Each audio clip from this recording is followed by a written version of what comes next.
Tu peux nous en dire plus sur ces 3 niveaux de conscience dont tu parles dans ton livre? Oui. Alors, oui. Donc, c'est difficile de résumer ça rapidement. On va, voilà.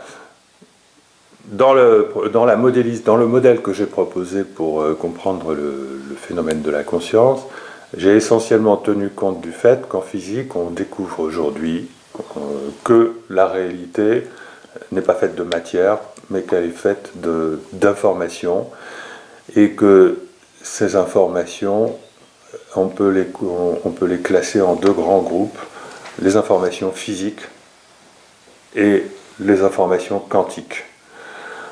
Dans les 2 cas, on a des informations qui ont une densité finie, c'est-à-dire que par exemple la position d'un objet, d'une particule, ne peut pas être définie avec une précision infinie.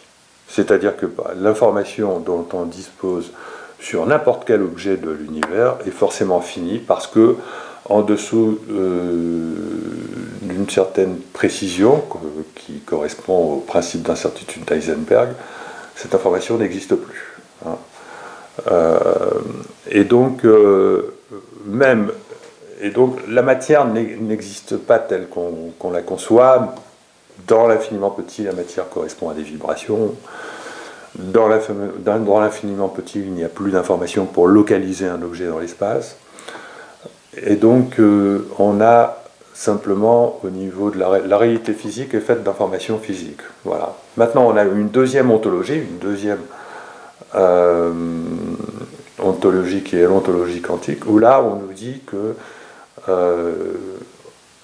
la position, la trajectoire, l'état des objets, des particules, ça peut même être de grosses particules, jusqu'à l'échelle moléculaire, peut ne pas être défini, c'est-à-dire que les objets ont des états superposés qui sont différents, que ces objets peuvent avoir des trajectoires simultanées, c'est-à-dire que c'est comme les particules qui passent partout à la fois. On parle alors de fonction d'onde, c'est-à-dire que si vous essayez de localiser par exemple un électron ou un photon qui est piégé dans une enceinte, eh bien il est partout à la fois. Donc en fait ça ne veut pas dire qu'il est partout à la fois, ça veut dire qu'on n'a pas l'information sur la position de la particule. Et donc en fait la mécanique quantique correspond à un manque d'information. Et en fait c'est pas qu'on a plus d'informations, parce que il nous reste une information sur une zone de localisation de l'objet, ça veut dire qu'on a simplement beaucoup moins d'informations. Donc on a 2 densités d'informations dans la nature. On a la densité d'informations qui correspond à la réalité physique telle qu'on l'aperçoit, et on a la densité d'informations qui correspond à la réalité quantique, celle qui compose le vide, et dont on s'aperçoit que la conscience joue un rôle dans la manifestation, c'est-à-dire la transformation d'une réalité quantique en réalité physique. Et bon là je vais pas donner toutes les raisons, mais on est naturellement amené à partir de là à décomposer donc notre univers d'information physique en au moins 2 parties. Donc une partie qui est l'espace-temps à 4 dimensions, qui est l'univers bloc d'Einstein, bon, qui contient à la fois le passé, le présent et le futur, qui est un univers à 4 dimensions, donc 3 dimensions plus le temps, et rajouter à cette couche d'information une autre couche d'information beaucoup moins dense, qui est donc on va dire qui correspond à l'ontologie quantique, et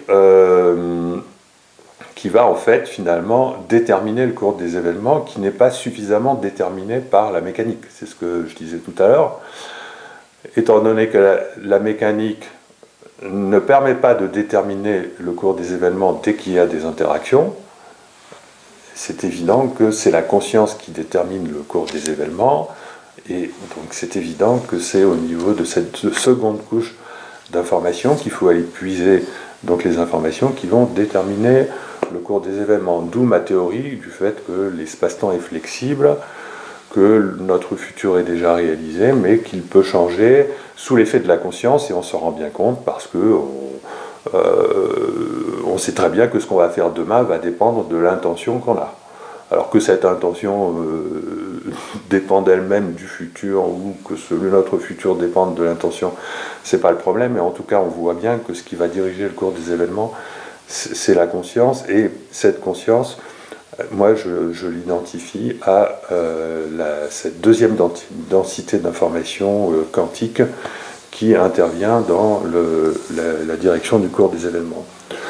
Et pourquoi une troisième couche? Parce que, en fait, voilà, à partir du moment où la physique est indéterministe, elle aboutit à la notion de multivers ou de plurivers. Je ne sais pas si vous en avez entendu parler, c'est très à la mode aujourd'hui. La grande majorité, enfin non, peut-être pas la grande majorité, mais disons que le meilleur consensus actuel sur notre réalité, c'est un consensus qui amène les physiciens, on va dire les plus sérieux, les plus reconnus, à dire que nous vivons dans un multivers. C'est-à-dire que tout ce qui est possible arrive.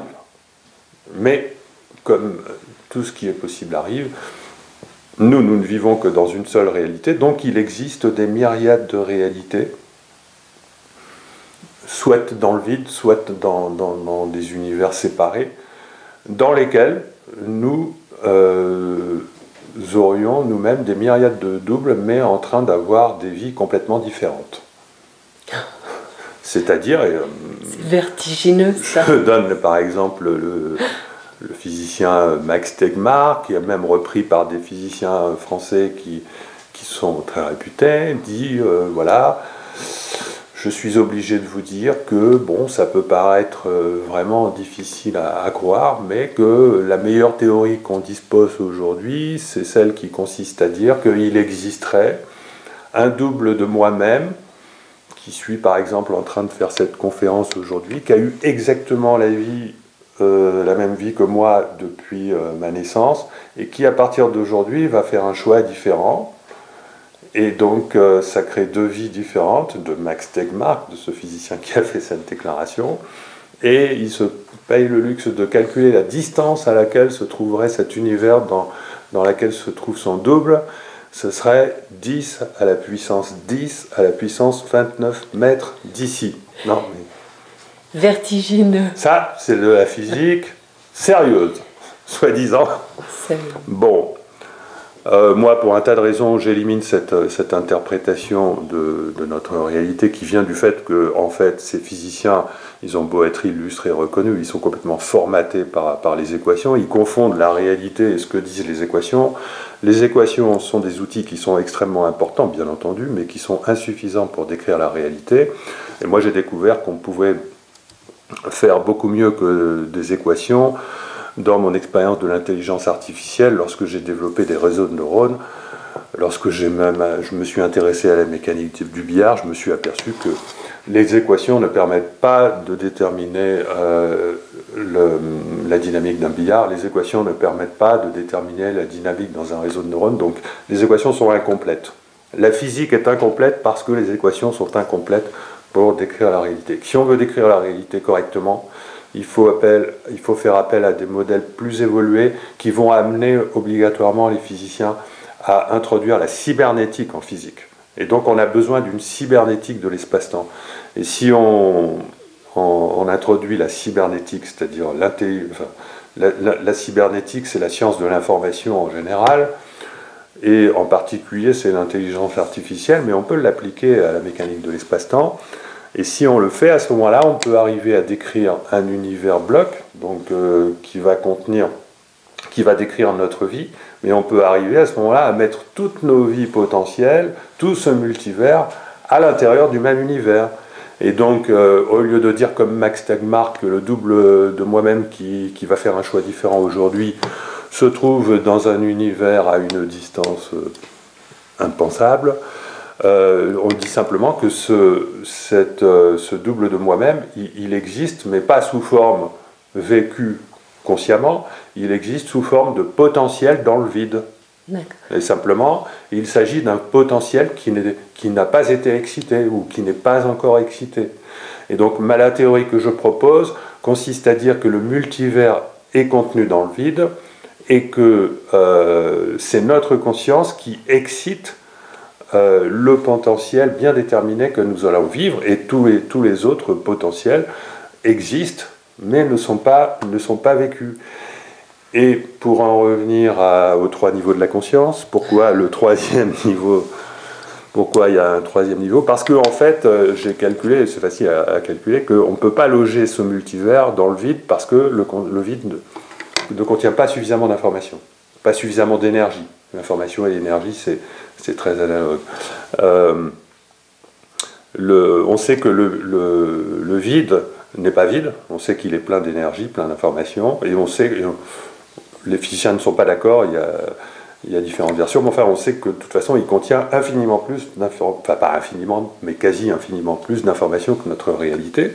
Donc effectivement on peut y loger tous les possibles, mais l'information est insuffisante pour loger tous les possibles qu'on peut calculer.